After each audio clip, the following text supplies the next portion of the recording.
Hi, I'm Jess, the founder of Positive HR. And I'm Mikey, co-host of the Leadr Lab podcast, where we speak with leaders to learn about what inspires them to help you on your leadership journey. Together, we'll explore the hearts and minds of leaders. We blend curiosity with insight as we learn firsthand what it takes to be a leader who truly inspires and drives positive change. Join us as we dive deep into the art and science of human-centered leadership. Welcome to the Leadr Lab. Crooksy, it's a cold Wednesday morning in Melbourne. I'm curious, what's been the highlight of your day so far? Yeah, all right. Well, I usually get up pretty early and walk the dog, Willow, black greyhound. So that's always the highlight in the mornings and gets me up and feeling fresh and motivated for the day. So, yeah, it's only 9:30 now, so that's probably been the highlight, that and an early morning coffee. Does Willow have like a little coat or little booties? I see a lot of greyhounds getting around this time of year with their warm clothes on. Yeah, she's got the coat. She doesn't have the booties. I probably should look into those. But yeah, she's got a beautiful coat from Hound Tees. Give them a shout out. But yeah, it's good to get out in the morning and feeling fresh and kickstart your day with a bit of fresh air. Matt, I'm really curious to share more, for you to share more about what you're doing, the work that you do. It's really inspiring work. I'm curious about what's inspiring you right now, and how did you come to be doing what you're doing right now? Yeah, so HoMie is a streetwear social enterprise that supports young people affected by homelessness or hardship. And we also have our upcycled line called REBORN, which is, try to eliminate fashion waste by repurposing product from and dead stock and excess product from our brand, but also, partnering with other brands like Champion, Mambo, Country Road. Using fashion as a tool for social impact is really what drives me personally. And, we've got some really great programs that are doing amazing work for young people. And, we've just set up a new upcycling facility out in Sunshine, partnering with ABMT Textiles and, getting that off the ground now and working with brands like Country Road and speaking, with the AFL and Iconic, and that's sort of really inspiring me in that next chapter of scaling up this operation and really making a difference in this space and, becoming a leader in this space where circularity is so important for the industry moving forward. There's a couple of things I want to explore there. Circularity you talked about, and upcycling. Can you explain a little bit about what that is and what it means and how you do that and why it's so important to you? So since 2019 or 2020, we launched REBORN, where we take excess product, dead stock, cut it up, repurpose it, sew it back together with other garments. We've partnered with, brands of like Champion and Nobody Denim and Mambo and along the journey, and we've upcycled over 5,000 garments and saved, 3,500 kilos of textiles from going to landfill. And it's the elephant in the room in the fashion industry is the waste problem and sending products offshore and sending them to landfill. And we wanted to really do something about that. We can't be supporting a community here in Melbourne and exploiting people overseas. And we started just doing it ourselves in our warehouse in Collingwood and on a couple of machines, and walked at Melbourne Fashion Weeks and fashion festivals, and really starting the industry starting to change, seeing the industry start to change, and just scaling up this operation now with ABMT. It's really exciting part of the journey where we can, instead of doing 50 garments a week in our warehouse, we can now do 1,500. So that really opens the doors to these bigger brands to jump on board, and obviously all the profits from that process go towards our social mission of supporting young people through our social impact programs. Yeah, can you tell us a bit more about that? HoMie, perhaps even how it began. What was the catalyst for this? I know it's been around for quite some time now, and as co-founder and creative director, you've been involved in this right from the start. So how did it begin? Yeah, I guess it was born out of curiosity. Myself and Nick Pierce, a good friend of mine, we actually met on a charity bike ride from Vietnam to Cambodia and raising money for Childwise, a charity both here and in Cambodia to help eliminate child trafficking. And, we became really good mates on that trip and we came back to Australia and I was working in the city at the time and he was going to uni at RMIT and, seeing the number of people living rough on the streets of Melbourne, just out of curiosity, we're wondering, how these people got into this situation and what we could do to help. We started having conversations with people on our lunch breaks and, really understanding and sort of how they got into that situation. And we became really passionate about that because it wasn't the stigma associated with homelessness that they're just drunks, they're just alcoholics, drug addicts. So, yeah, we became really passionate, started a blog to try and break down stigmas and raise awareness of homelessness.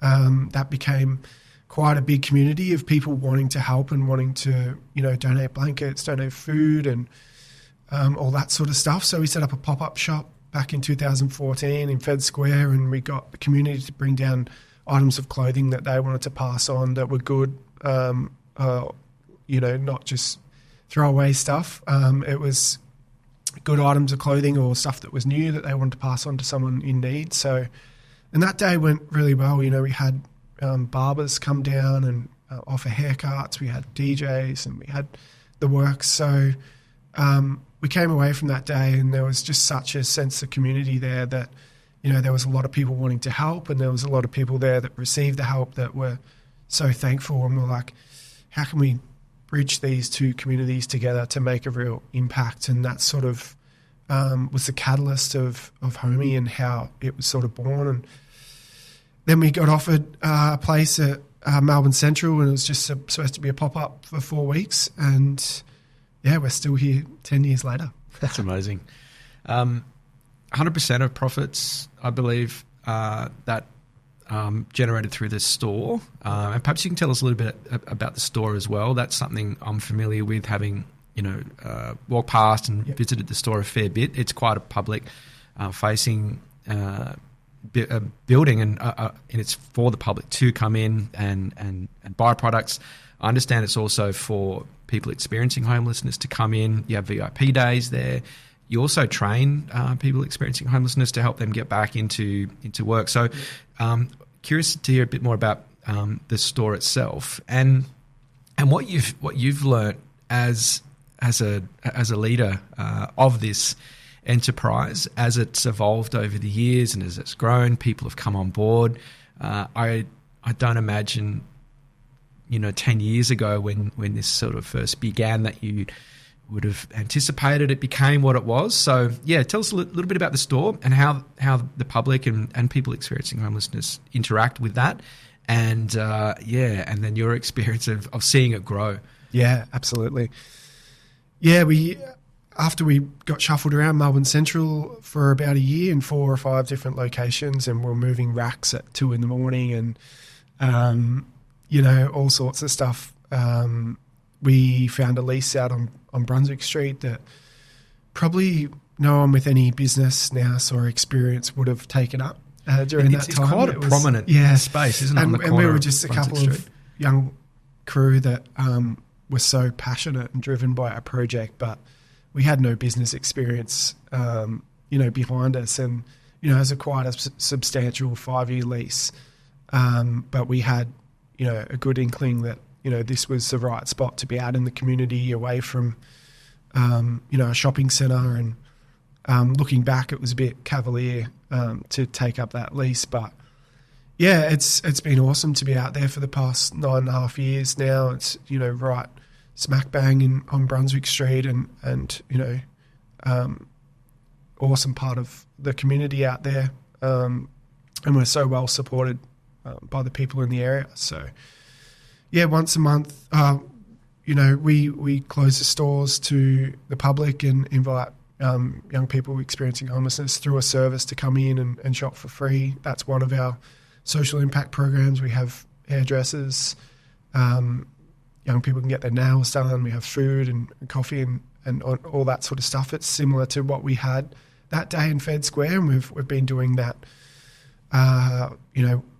once a month ever since we've opened our doors. So we've had over 3,500 young people come through on those days and receive brand new clothing, a haircut, and whatever else they like as part of that service. But where we're seeing we're having the most impact is, providing these job opportunities and workplace training and education. So we also run an 8-month paid internship for young people, and to get the skills and to go on to really thrive. So we have our store where young people are placed, but we've also got Champion, Nike and Sports Girl on board as well. So young people come in and do their Certificate 3 in business on a Monday with us in a classroom setting, and that's run by a local RTO in Knowledge Space. And then for the rest of the week, they go out to their place stores and, learn about retail. And retail can be a solution to this problem for young people. It's the biggest employer of young people. Everyone usually gets a job in retail or hospitality when they're first starting out, and you can really develop those soft skills and that are really necessary for your working life and career afterwards. And we're seeing the young people go through and really excelling and going on to bigger and better things. So it's how do we expand that program now and partner with more retailers and get more young people through the program. That's amazing. You're now involved in supporting young people and their education in the world of work and business, and facilitating that through the program you mentioned. What about your experience? Like when you first started this, you had an idea and you had a lot of passion for the cause, and for supporting people experiencing homelessness. As a business person, as a leader of a team, what's been one of the biggest kind of lessons you've had to learn? Yeah. And was that hard? And because people are often find themselves in leadership positions, or they've suddenly got a team around them now, as you say, 5, 10, 15 people now, and you have a responsibility for them, and not only their experience and their growth potentially, because they're looking to you for some guidance. What was that experience like for you, suddenly being in that role? Yeah, it's been an unexpected experience, and you go from the doing aspect to trying to cultivate this experience and workplace where people can come in and have that shared sense of responsibility and drive and passion, and cultivating a space where people can bring their best selves and thrive. So that has been a learning, starting from just a couple of us working on this passion project to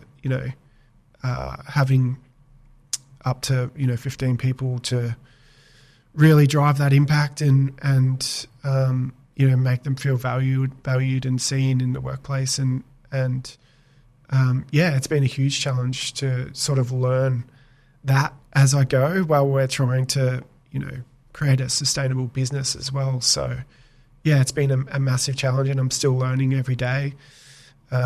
Nick, who I started the project with, is such an incredible leader. He was a CEO for many, many years, just stepped back last year to be a full-time dad, and I've learnt so much from him over the years. Just an exceptional people's person, and so that's been a huge part of my learning. I've also had some really good mentors along the way, that are on our board. and, growing up, my dad and some his close friends are all teachers, and, having that supportive group and family growing up, I've really learnt a lot over the years, and I'm still learning every day from my teammates and people around me. Yeah, I'm interested in how you learn and what it is you've learned about being a leader, and you've mentioned a few people that have been a big influence on you, Nick, and members of the board and your own father. What are some of the lessons that kind of stick with you that they've taught you? And I'm curious how you learned that, because often there's a presumption that when it comes to leadership, we'll go and do a course and we'll learn some strategies and then we'll apply them. But it sounds like a lot of what you've learned has been on the job, in relationship, and in a very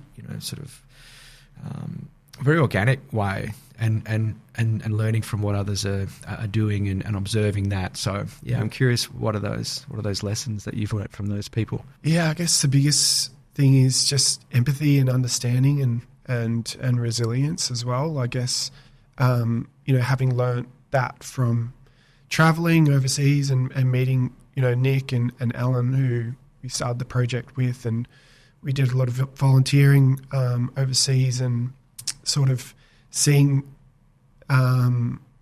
people in those places, and the resilience and having empathy for those people, and not taking for granted what we have here, and that's sort of grown into that leadership space, and learned a lot from that, as well from Anthony Morse, who sits on my board, who I catch up with once a month to regularly talk about how to work with people and how to get the best out of everyone in your team, and that's been amazing and so valuable for me as a leader. And also Nick, just learning off him to how to manage relationships and work with people. I'm more of a doer. I've had to learn how to hand over the reins a lot. We're starting this thing by yourself. You're really passionate about the way it looks and the feel. So, having to learn how to give up a lot of that stuff has been a challenge for me. But, with the good people around me and the support I've had, it's been awesome to bring people along that journey and really, give them the tools to thrive and take over and run with it. And I feel like that's the next step and phase of this journey, is to bring others up and take this further and develop the skills of the people around me and the team. You mentioned some skills that you've learned: empathy, resilience, and the focus on people and those relationships. And you mentioned how those conversations with Anthony, for example, have really helped you understand the value of working with people. Are those some of the skills that you're now passing on, or you're teaching those that are coming through the programs at HoMie? Those people skills, which are often referred to as soft skills, but they're pretty hard actually to learn. Yeah, absolutely, and they're a huge part of the program and why it's so successful.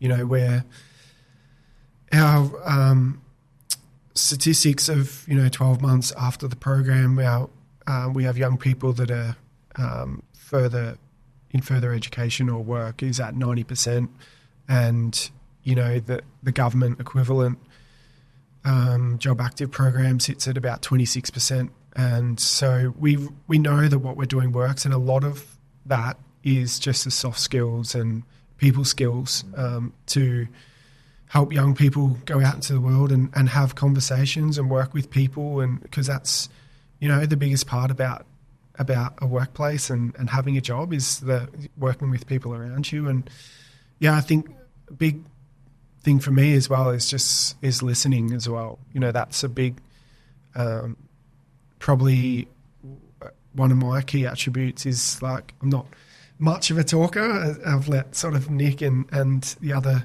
leadership team do a lot of that. But you know, I'm really very much focused on listening and understanding and seeing people where they're at and what I can do to, you know, help benefit them in the long run. I'd love to explore that a little bit further because I think it's one of the most underrated leadership skills, and it's probably one of the most underrated relational skills, is the ability and capacity to listen. So is this something that you have cultivated, something that you feel like you do quite naturally, that you've cultivated and seen the value of, or is it something that you've had to learn? Yeah, I think naturally, probably more so a listener than, you know, a talker in this sort of space. So, I've really, that's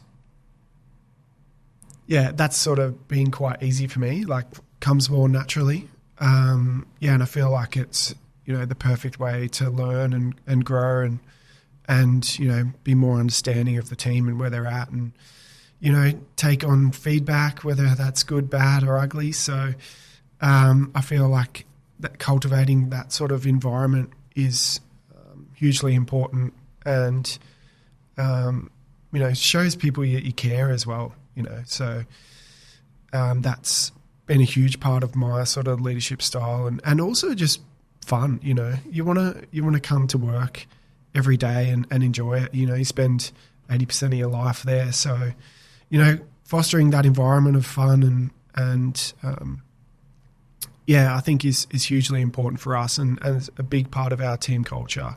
You know, everyone is really passionate and,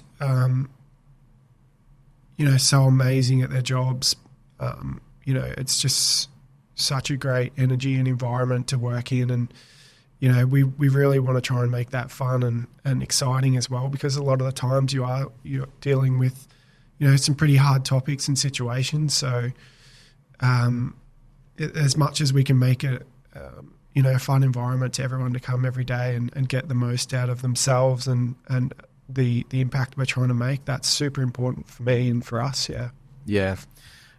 How do you go about dealing with the tough stuff, like the hard conversations? You mentioned feedback is really important, and listening is a really important skill to be able to provide good feedback. As a leader of people, of a team, how do you deal with some of the difficult conversations that you might have to have? Yeah, it's tough because, you know, we started this as a group of friends as well. So in some ways it's been, you know, easy and great. In some ways it's been challenging as well, you know, having those conversations where you have to be open and honest. But I think that is just the best policy is being honest and hitting the nail on the head, you know, straight away, so that doesn't foster and grow into something else and people feel anxious and, you know, so I think just attacking it head on and just being open and honest. A lot of the times, you know, you're overthinking it and, you know, that the other person mightn't be, you know, thinking a certain way. So I think what we've tried to do is really just, you know, call it in and just attack it head on and it's always the best way for us anyway. And, you know, as a close group of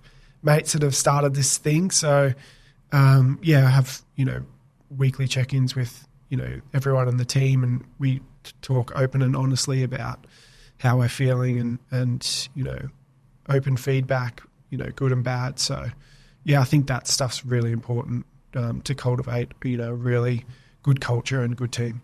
Yeah, I couldn't agree more, and I just really want to highlight what you do and the impact that it has. Having regular one-on-ones, regular check-ins, weekly check-ins with your team, dealing with issues directly, openly, honestly, transparently, as well as you know, doing that with empathy. Like, these are the fundamentals for building really good teams and communication, relationships within teams, and also building great culture as well. Do you feel like that, like doing some of that kind of hard stuff, head on, provides the safety and the space for you to have the fun that you mentioned is also really important? Like, do you see there being a relationship between the two? Doing the hard stuff first, or just doing the hard stuff as it arises, and then people can feel free to enjoy themselves, have some fun, and be a bit more expressive of themselves. Yeah, I think fostering that sort of culture of openness and honesty, works both ends of the scale. So, it really helps foster a community, really, and that's sort of what we've done both within our team and what we're trying to do with the wider community as well, to bring them along the journey. So, I think it has its benefits, at both ends of the scale. So, I think that's been a big part of why everyone loves coming to work, and we've created such a great environment, and people have stayed with us for a long time. So, that's worked for us. It might not work for everyone, but that's the way we'll move forward. Yeah. You mentioned this a few times now, community and connection, and I wonder if you can sort of expand on how important that is for you, for the work that you do in the homelessness space, for people experiencing homelessness, to provide a community within which they can interact and belong and learn and grow and develop those skills, as well as the sense of community for your team, as well as your customers as well. And loneliness is like such a obviously it's isolating. It compounds challenges people might be experiencing when they are lonely or feel isolated. So how important is community to you? And I'm assuming, I don't want to put words in your mouth, but it's more than just like everybody's coming together and feeling good. Like there must be some real tangible benefits for cultivating and nurturing a community. Yeah, to me, I think it's everything. It you can't make change or have an impact by yourself. It's just really difficult. So what we can do is all come together, band together as a community and really tackle these issues head on.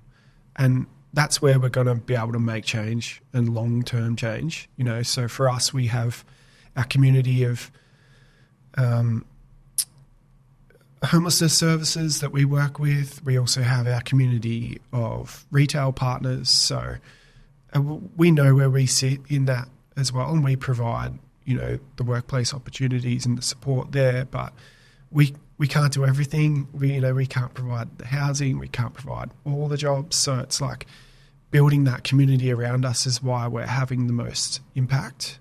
And it only works because people buy our stuff, and that's a community out there that are supporting us by buying our clothing. So I feel like that's the only way that we're going to have real long-term meaningful change, is by everyone coming together and creating those spaces where people feel welcome and people feel safe. You touched on loneliness. It's a huge problem at the moment, and people are searching for these spaces and communities. So, that's something that we're trying to build and foster and create spaces where people feel welcome and seen and heard.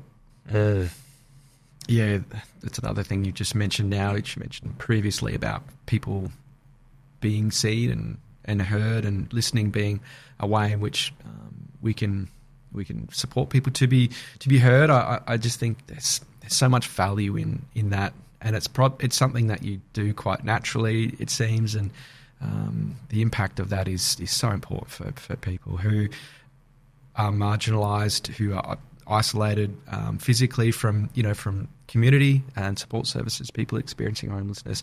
I imagine that's such a big part of the work that you do, is to help people feel like they belong, and not only feel like they belong, but to actually belong to a community. So Really important stuff. I just want to touch on, before we wrap up, and just ask last couple of questions.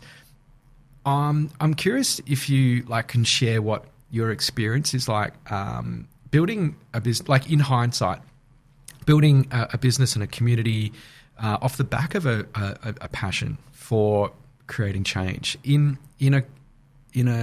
at a time, an economic climate, cultural, socio-economic climate that's really challenging. I think there's a lot of business advice that's very, very capitalist and consumerist focused.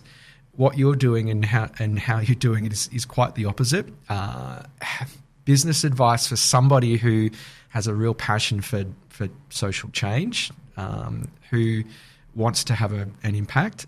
Like, in your experience over the last decade or so, what have you learned that you might share with somebody who's in a similar situation, who wants to do something for good? Just have a crack, we were a couple of a young crew that were just so passionate and driven by, wanting to create this meaningful change. And I feel like it's a much better environment now than it was 10 years ago.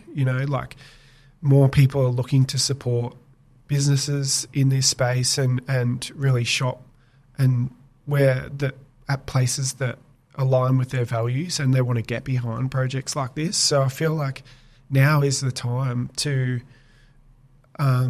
really change that and challenge that capitalist business concept into ways that we can do things better. And I think this is where social enterprise should be a big part of the future. And we're seeing now with big retailers, down 10-20% in some cases, a lot of business closing down, and we're having record sales. So I think it's the times are changing, and people are really using their wallet to showcase what they value and who they want to support. And now's the best time to pull a crew together and have a crack at it, because we couldn't have done it ourselves, on our own, but there was a good small group that all had specific skill sets that really helped the business in different areas, and that was the only way it was able to be successful.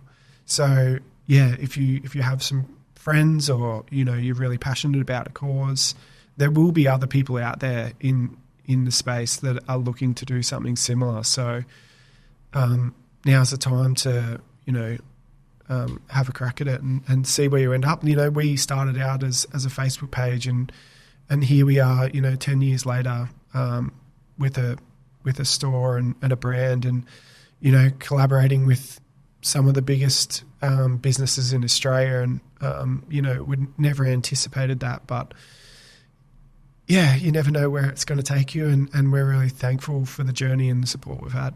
It's amazing. Yeah, just so much respect for what you've done and how you've done it. And it's one of the reasons why we wanted to talk to you on this podcast, is to learn from some of your experience, and also to pass that on to people who might be in a similar situation, who have a lot of passion, a lot of drive, but might feel a little bit demoralized by the challenges of starting something, but the idea of just starting where you're at, giving it a crack, and staying focused on your passion, but also bringing people in that are aligned, that also have that complementary skills that might be able to support what you're doing. Also sounds like a really good strategy. We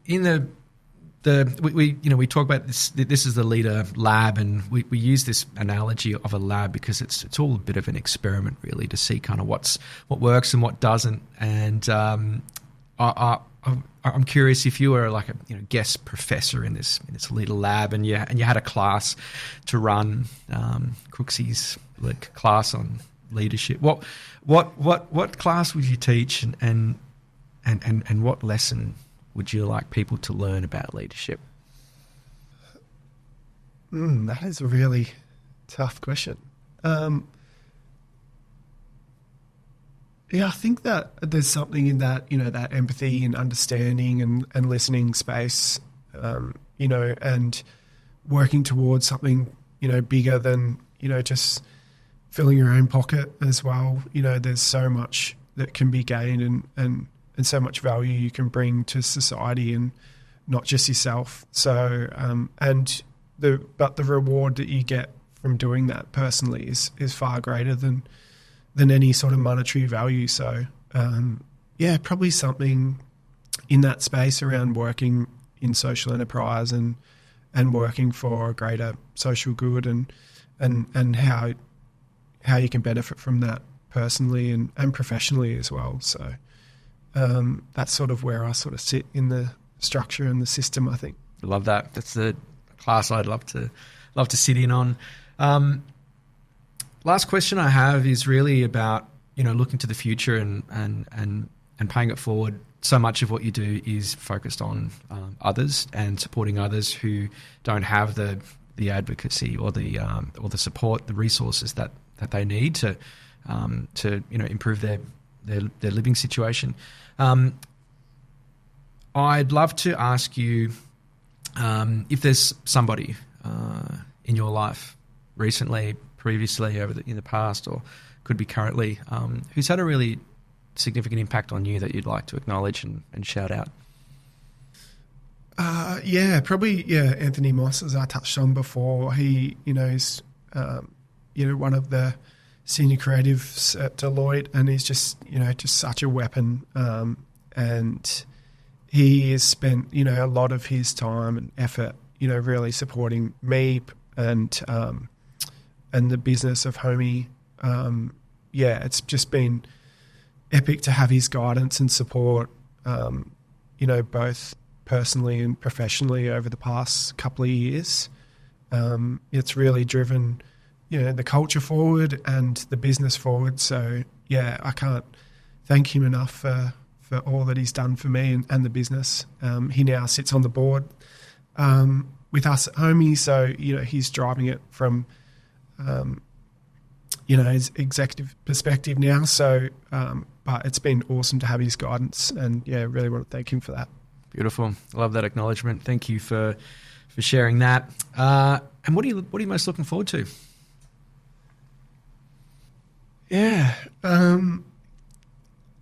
Just looking forward to seeing where we are in the next 3 to 5 years. We've got some pretty bold plans of, expanding and opening another store next year in the CBD and potentially one, in Sydney after that in a couple of years' time. And, seeing where we can take the brand, national, global, and what that looks like and the impact that comes with that along the way. So, really exciting time for us. We're really passionate, as we always have been, and we're really committed to the cause and we're really keen to take it to that next level. Really pumped for the next chapter of HoMie and see where we'll end up. Beautiful. Thanks so much for sharing some of your experience over the years as a leader in this space. Just want to honour you and just acknowledge the impact of the work that you do and the way in which you do it. I think is a great example for us all to lead with more empathy and to really take the time to listen. It has a huge impact, and HoMie and the other projects that you're involved in are testament to that. So thanks so much for joining us and sharing some of your experience today. Cheers, Wacky. Appreciate it. Thanks for having me. Thanks for joining us in the Leadr Lab. We hope you enjoyed that conversation as much as we did bringing it to you. We have plenty of inspiring leaders and their stories to share. Ensure you don't miss these episodes by subscribing wherever you're listening to this. Links to today's guest are in the show notes, and you can find links to our socials there too.